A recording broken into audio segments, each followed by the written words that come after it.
Olá, estamos apresentando mais um Raça na TV. Eu sou Maurício Pestana e apresento semanalmente esse programa e sempre trazendo uma personalidade do mundo das ciências sociais, da academia, do esporte, das artes, para falar sobre questão racial.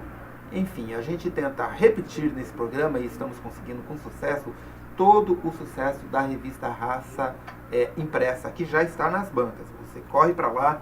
Esse mês nós estamos trazendo reportagens especiais com as mulheres empoderadas. Bem, hoje eu trouxe a presidente do GLE10, Instituto da Mulher Negra. O GLE10 é uma das entidades mais respeitadas do mundo na área de direitos humanos e que principalmente tem um foco nas mulheres negras e na questão racial brasileira. Hoje eu estou trazendo a doutora Maria Silva, que é a presidente do GLE10, e eu queria que a Maria Silva primeiro falasse um pouquinho, ela que é advogada, um pouquinho da sua história, o porquê escolher a área dos direitos humanos, da advocacia, e hoje é a presidente do GLE10. Tudo bem, doutora? Oi, tudo bom? Eu sou a Maria Silvia de Oliveira, sou advogada, ativista de direitos humanos, mas eu não comecei como ativista de direitos humanos, né? Bom, eu me formei pela Universidade Mackenzie em 1993, 94. Entrei para o GLE10 como estagiária na área de direito, trabalhando no SOS Racismo, que é o departamento jurídico do GLE10, que naquele período era recém-inaugurado, não é? E fiquei no GLE10 durante 3 ou 4 anos, saí por vários motivos, né, questões familiares, enfim, e acabei trabalhando com, pasmem, né, direito empresarial e direito tributário. Fiz especialização nessas duas áreas, mas, como disse o Clodoaldo muito recentemente, a gente sai do GLE10, mas o GLE10 não sai da gente.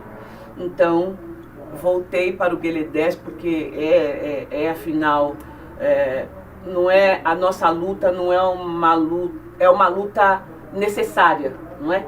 Então eu costumo dizer que eu advogo em causa própria, tá certo? Voltei para o GLE10, comecei a trabalhar auxiliando a doutora Sônia Maria Nascimento no projeto Promotoras Legais Populares, que é um curso de capacitação para mulheres que a gente dá em direitos humanos e direitos humanos das mulheres, no enfrentamento à violência, né? E nesse meio tempo acabei sendo eleita presidente do GLE10 em 2015. Nós vamos ter uma assembleia agora em abril e aí vamos ver quem é que vai assumir esse posto. Aliás, Clodoaldo, ela falou aqui, Clodoaldo foi um garoto que eu conheci garoto, que hoje ele já está bem velhinho, né? Nós estamos, até porque eu era garotinho também. O Clodoaldo, ele fazia parte do projeto Rappers do GLE10, né? Um projeto que auxiliou muitos jovens da periferia. Eu queria começar por isso, porque esse é um dos projetos que eu conheço, talvez um dos mais antigos. Existem outros projetos do GLE10. O GLE10 está fazendo 30 anos, né? Exato. Este ano nós vamos ainda falar um pouco de todas as comemorações aí, porque são raras as instituições que chegam a essa longevidade. Mas eu queria começar, quando ela falou Clodoaldo, eu queria só sintonizar aí um pouco.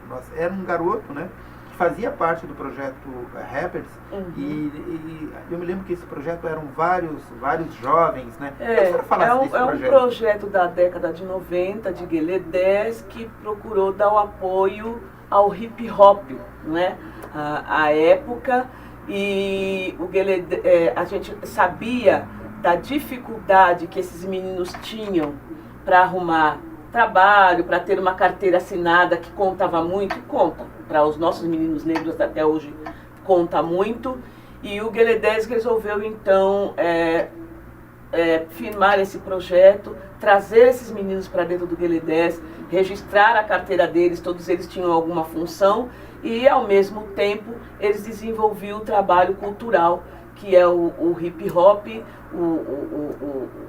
Na época a gente estava despontando Racionais MCs, o DM9, eu não vou saber dizer todos os nomes. A Lady esqueço aquela menina rapper também, que ficou famosa, famosa na época. Aliás, exatamente. o Gueledés foi um celeiro de grandes jovens do hip hop, né? Exatamente. Tinha a revista Pode Crer, Pode que foi uma Crer. revista que eu ajudei um pouco a pensar a revista. Junto com o Flávio Carranza, com o Mário Espinosa, que era um fotógrafo, ou seja, foi uma militância muito grande do movimento negro antigo, foi uma mesclagem dos militantes do movimento negro mais antigos com essa juventude, com essa garotada. O projeto era muito legal. E eu já vou pegar um gancho e falar de um outro projeto que eu conheci do Gueledés, que também foi muito importante, muito importante.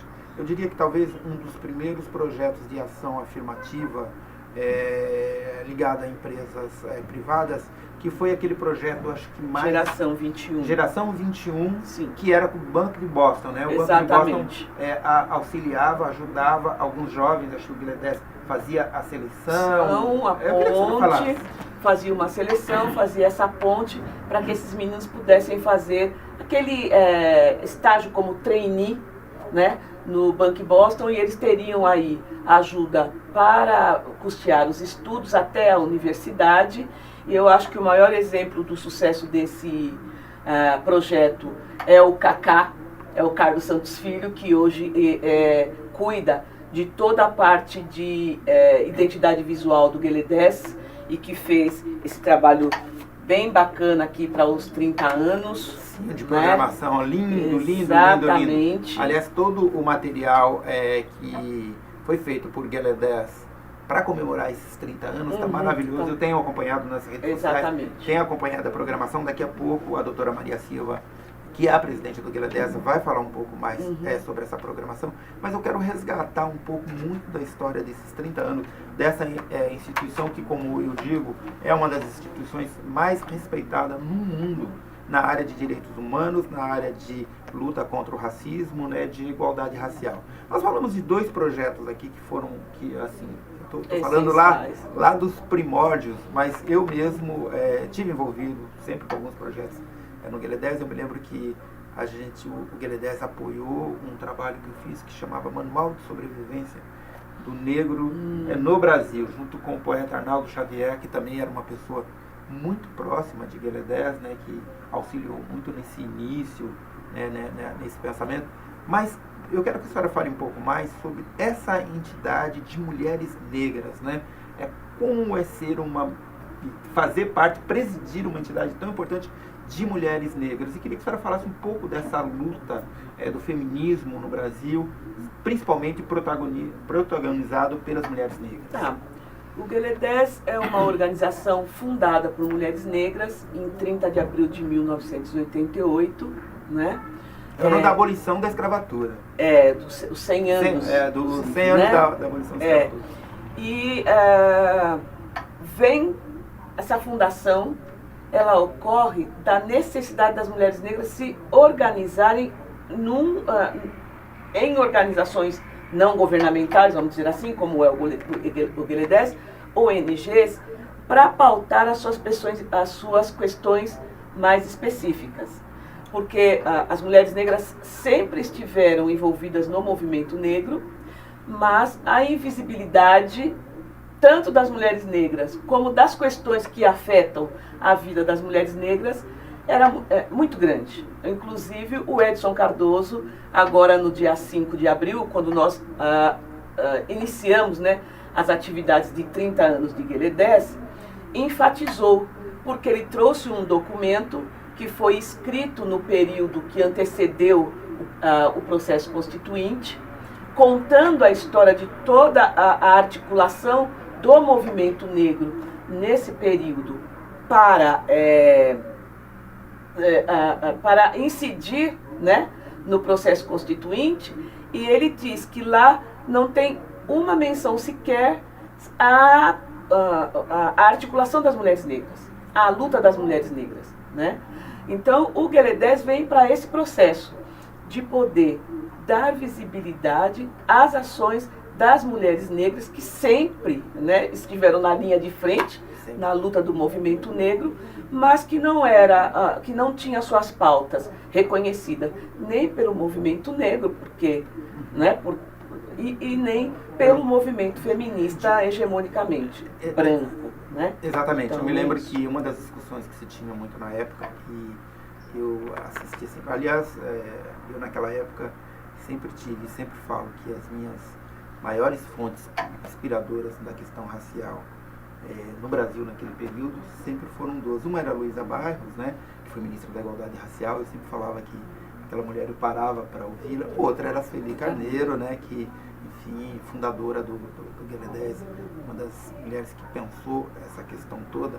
E eu me lembro que na época havia um embate muito grande. Hoje eu vejo um pouco mais amenizado entre o ativismo das mulheres negras e das mulheres brancas, porque naquele período o embate eu acho que era um pouco maior, porque as questões específicas das mulheres negras estavam sendo colocadas pela primeira vez, e havia um espanto assim, olha, mas quando a gente luta pela questão da mulher, a gente já está falando da mulher negra, esquecendo que as pautas, e eu queria que a senhora falasse um pouco sobre isso, as pautas, elas às vezes, por exemplo, quando as mulheres nos anos 30 estavam lutando para ir para o mercado de trabalho, a mulher negra já estava trabalhando desde a época da escravidão, né? Ou seja, muito pelo contrário, as mulheres negras sempre foram mantenedoras dos lares, até porque quando você termina a escravidão, para o homem negro não havia sobrado nada, e para a mulher negra havia sobrado ainda trabalhar nas cozinhas, né?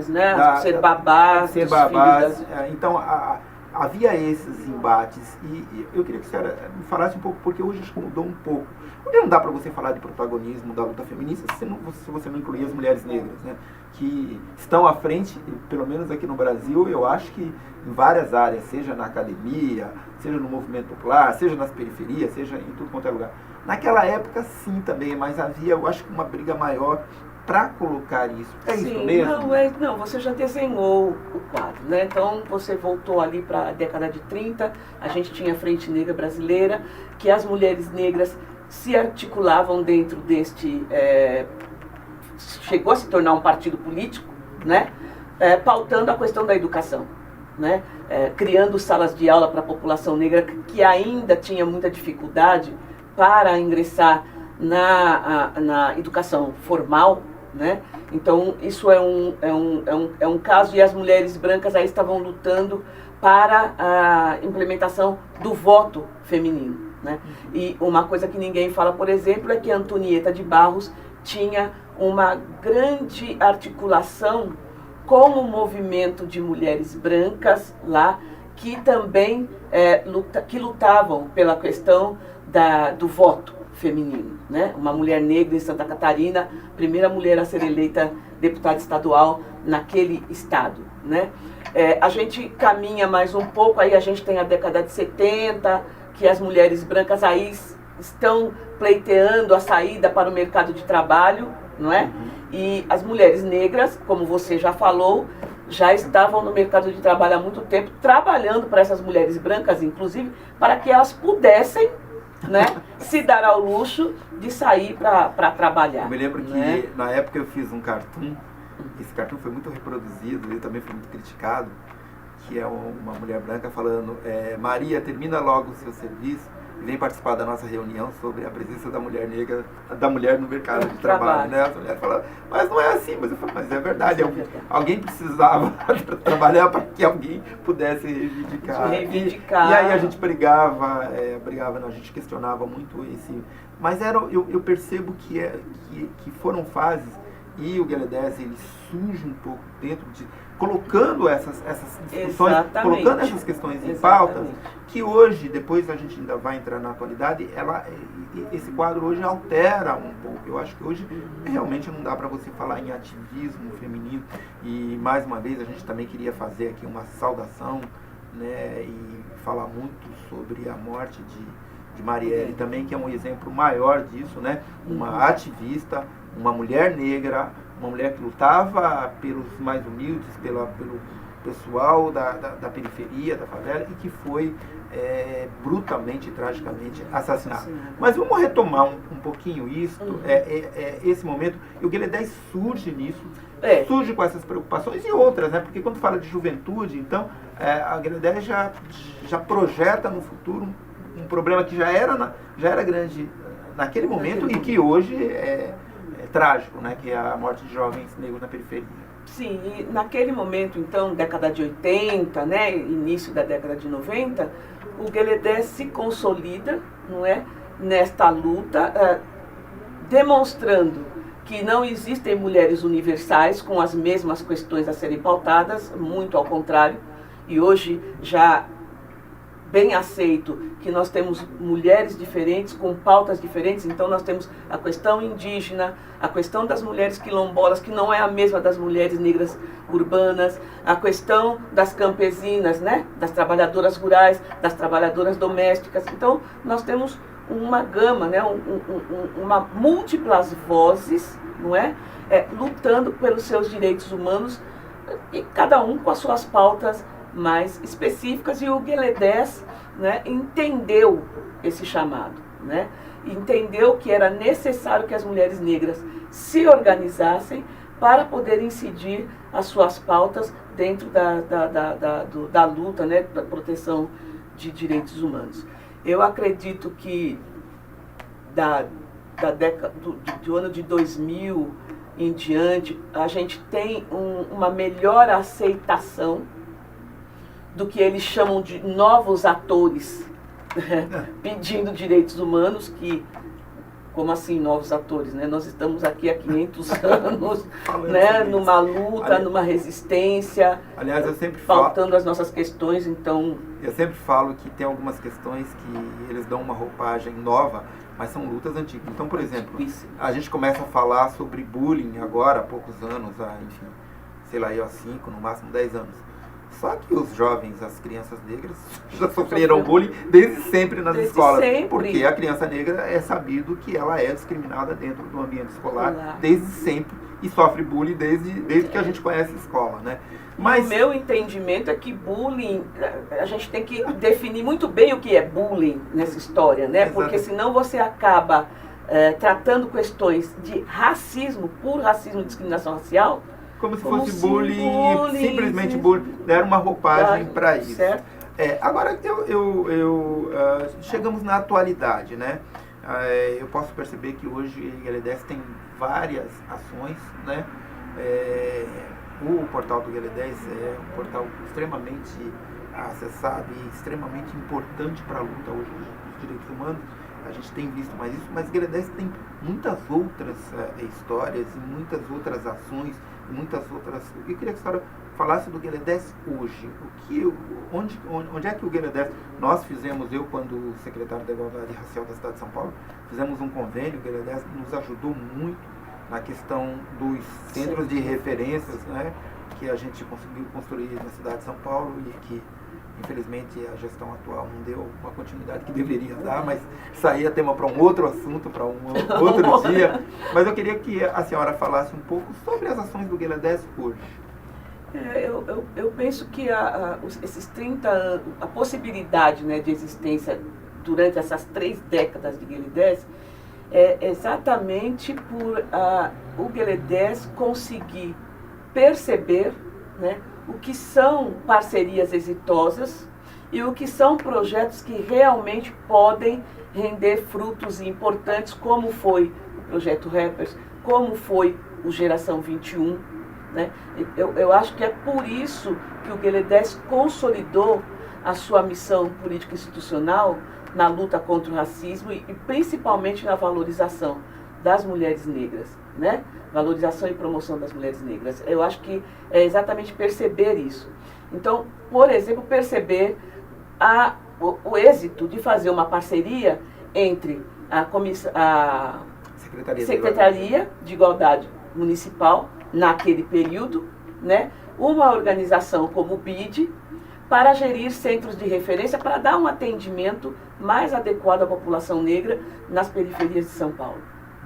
Que é o que a gente não percebe, não é? Por conta do racismo institucional. Exatamente. Né? Que, as pessoas, por mais bem intencionadas, se é assim que eu posso dizer, elas reproduzem o racismo na estrutura que elas foram criadas, né? É uma estrutura. Exato. Não é? Então não tem como reproduzir. E o mais interessante também, eu acho que esse é um ponto importante,